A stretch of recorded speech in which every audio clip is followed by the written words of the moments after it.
If you've spent the last few evenings scrolling through endless rows of greenhouse kits, weighing the promise of bigger against cheaper, and still feel that knot of uncertainty about which one actually delivers on the garden season hype, this review is here to settle that.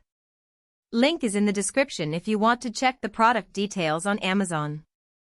I've spent the past month setting up a mid-size greenhouse on my backyard patio, testing a few different layouts, and talking to a handful of local growers to see what really matters when the season swings from spring frost to midsummer heat. First off, let's talk about the problem most gardeners face. You need space to start seedlings, a protected spot for tender perennials, and a structure that won't collapse the first time a wind gust decides to show off.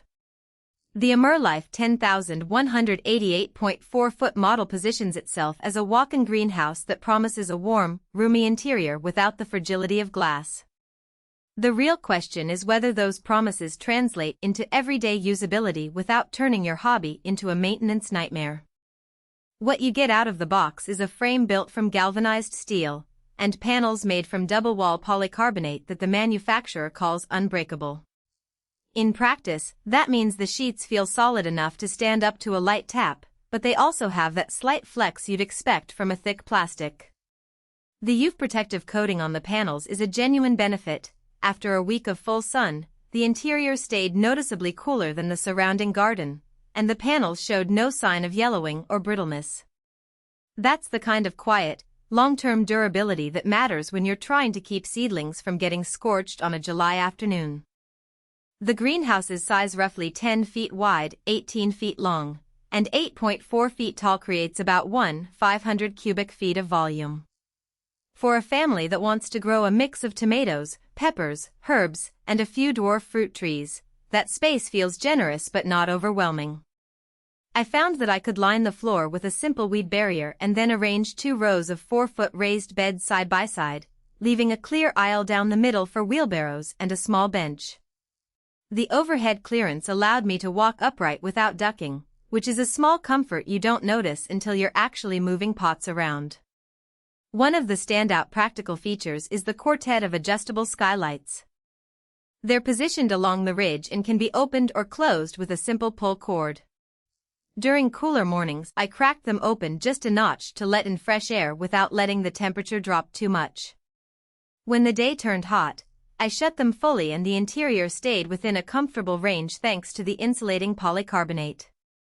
The ability to fine-tune ventilation without having to climb a ladder each time is a real time saver, especially if you're juggling watering schedules and pest checks. Installation is where many greenhouse kits either win you over or lose you. The AMERLIFE design uses pre-drilled holes and a modular panel system that clicks into the frame. The instructions are laid out in a step-by-step booklet with clear diagrams, and all the hardware needed, bolts, brackets, and the cord for the skylights comes in the box. My biggest hiccup was the ground preparation. The base panels sit directly on the soil, so I had to level the area and lay down a compacted stone layer to avoid future settling.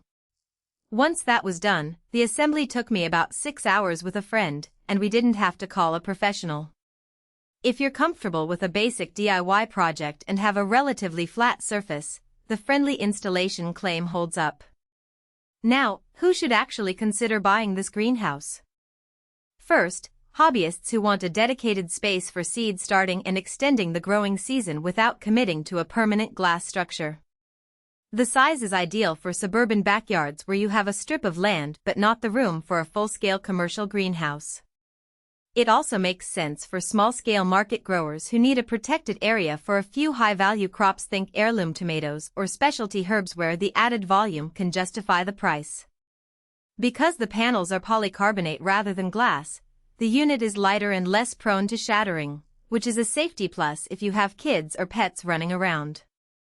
On the flip side, you might want to skip this model if you're looking for a greenhouse that can handle heavy snow loads in a northern climate. The polycarbonate panels are strong, but the frame isn't engineered for the kind of roof weight you'd see after a major snowstorm. I live in a region with mild winters, and the panels performed fine with occasional light frost, but a reviewer in a colder zone might need to reinforce the roof or choose a steel-framed glass option. Also, if your priority is a fully climate-controlled environment with automated heating and cooling systems, The basic ventilation system here will require you to add external fans or heaters, which can increase the overall cost. Speaking of cost, the value proposition comes from a blend of size, material resilience, and the low-maintenance nature of polycarbonate glass.